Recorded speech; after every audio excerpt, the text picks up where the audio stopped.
Hello everybody, I'm Mark Goldbridge and this is my top 5 Netflix series. I'm starting a brand new series of top 5s. We're going to be doing top 5 chocolate bars, top 5 films, top 5 loads of things. But we're going to start off with top 5 Netflix series. And this is going to go off like a bottle of pop. I can't wait to read the comments because people are going to have very, very different opinions, but this is my top 5 Netflix series, and I'm sure some of you will agree, and I'm sure a lot of you will disagree, and I'm sure some of you are going to go mad about where some of them are in that top 5. But just a very, very quick start off as well. A couple of notable absentees. Power didn't make it.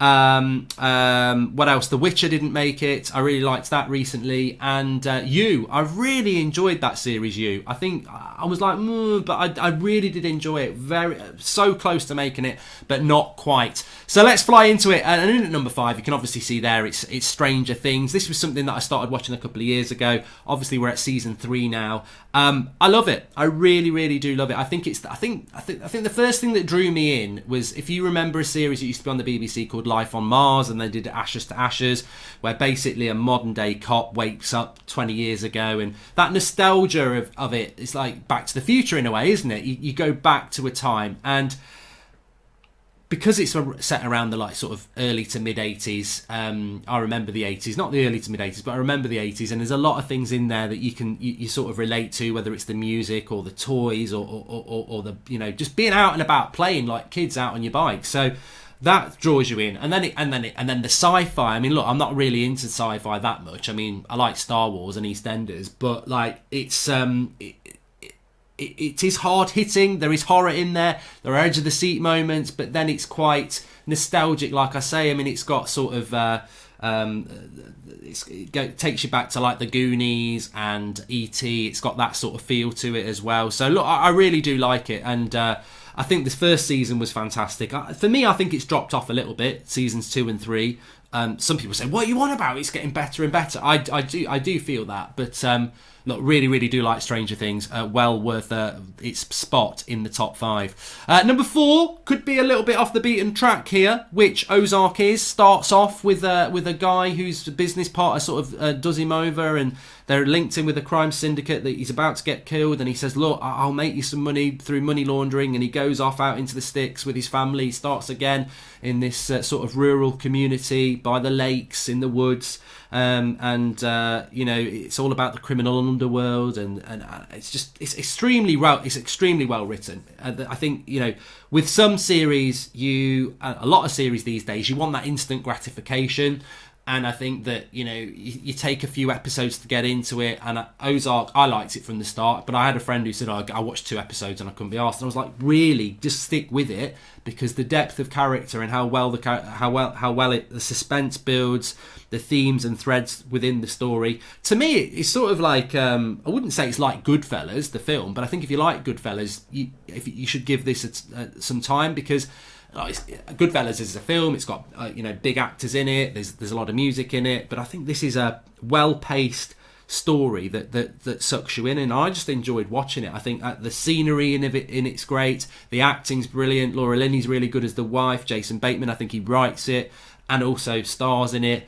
It's just very, very, very well written and a really good series. And I think series 3 is coming out very, very soon. So look, I would recommend it as a sort of out of the box thinking person's series. And I don't know how many people have watched Ozark. I don't know how many people have watched Ozark, but I would certainly give it a watch.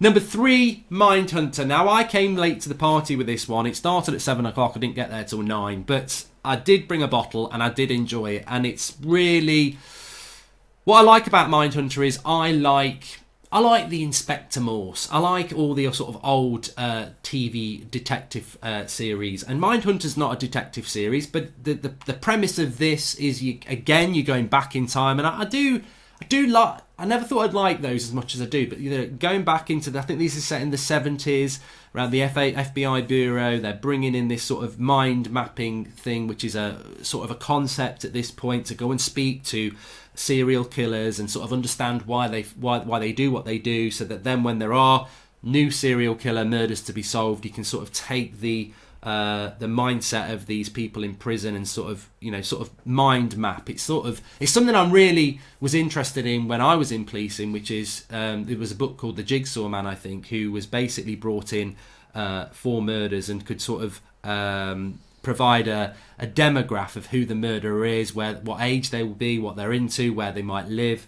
And I think Mindhunter certainly works that. And then also, it's not just about that. It's also about the people who are in the series, their backgrounds, their relationships. So it's got that human element as well as having a very, very interesting story to it. So really, again, I think Mindhunter is superbly written. And it's a shame that they've sort of had 2 seasons, and then I think the 3rd season they were starting it, but the director has said, look, I want to go and do something else, so everyone's been released from their contract. There may well be a season 3, but it's not coming anytime soon, which is a shame because I think it's, as I said, superb. Now, number two, this is gonna, I'm tempted to not even click this because this is going to cause controversy, but number 2 for me would be many people's easy number 1, Breaking Bad. I love Breaking Bad. Walt and Jesse, I love it. I really do. But I'm going to be absolutely honest on this one. And there's not many people who agree with me on this. It's number 2. So I really do like it. I'm putting it up above, some things that didn't even make it into the top 5. I'm putting it above Stranger Things and Ozark and Mindhunter. So I do really rate the series. But I've got to be honest with you. There was times with Breaking Bad, especially the first season, where I got very close to binning it. I was like, because I didn't watch it when everyone else watched it, and I've been quite lucky with a lot of series like Game of Thrones, Walking Dead. I didn't start watching Game of Thrones until season 4 came out, and I didn't start watching Walking Dead till about probably season 4 as well. So when you watch it, you binge watch through the first 3 seasons. And with Breaking Bad, and that was always a good thing with Game of Thrones, because I was like, oh, this is brilliant, I love it, and binge watch. And I hated it when I caught up and you had to wait, for another season.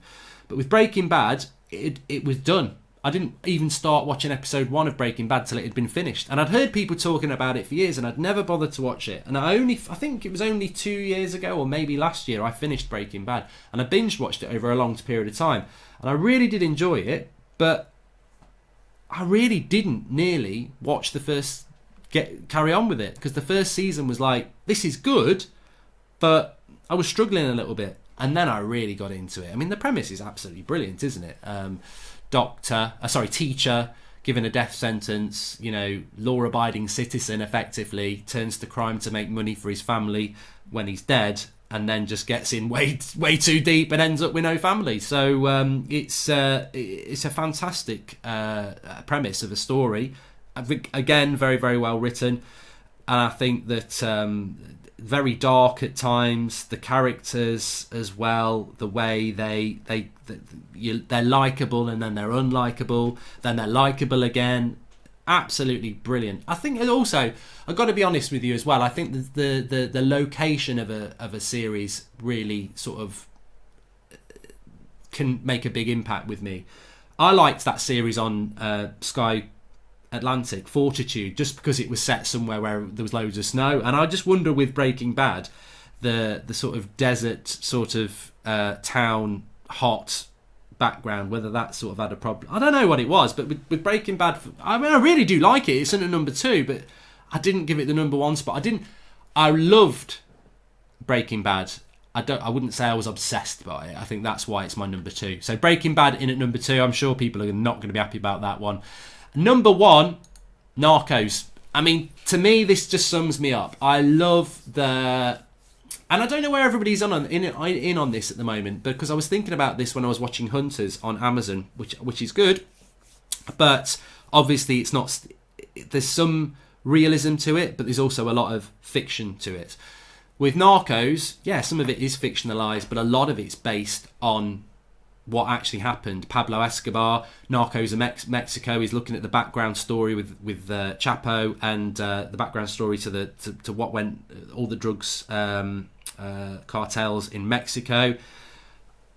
I love Narcos. I think it's absolutely brilliant. I really do. And also, what I must applaud Narcos for is the fact that a lot of it is subtitles, is not really I've got to be honest, this is one of the first series that I've ever really got into that is subtitled. I never thought I'd be into that, and now I watch it, and I've just watched the second series of the Narcos Mexico, and it's not a problem. You just read it, watch it. It's so good.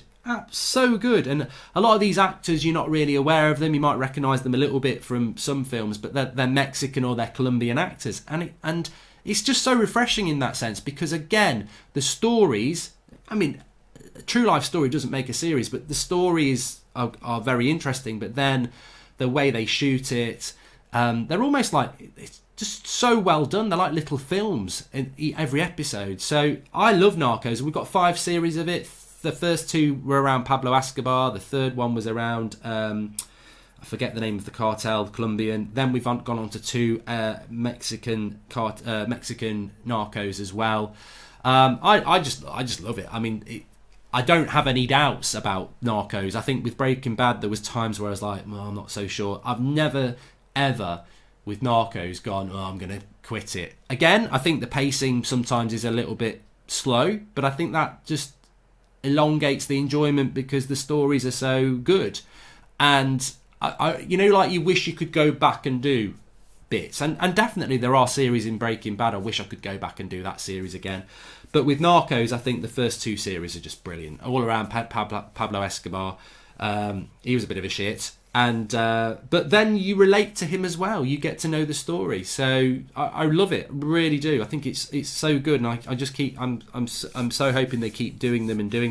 And the great thing about Narcos as well is it's a bit like True Detective and other series like Fargo.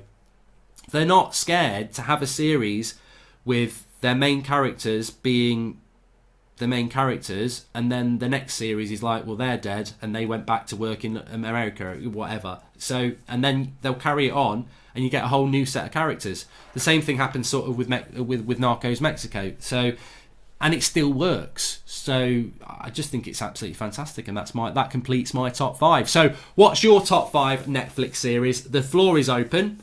Absolutely lay down and enjoy it, or get your comments in there and have your say. Looking forward to seeing what you've got to say. If you like the series, please do smash a like, subscribe if you are new. If you've got any suggestions for other top 5s, that would be greatly appreciated. I've got some in the line up to do, but it will be a weekly thing from now on. Thanks for watching. Smash a like, subscribe if you're new, and I hope you enjoyed it.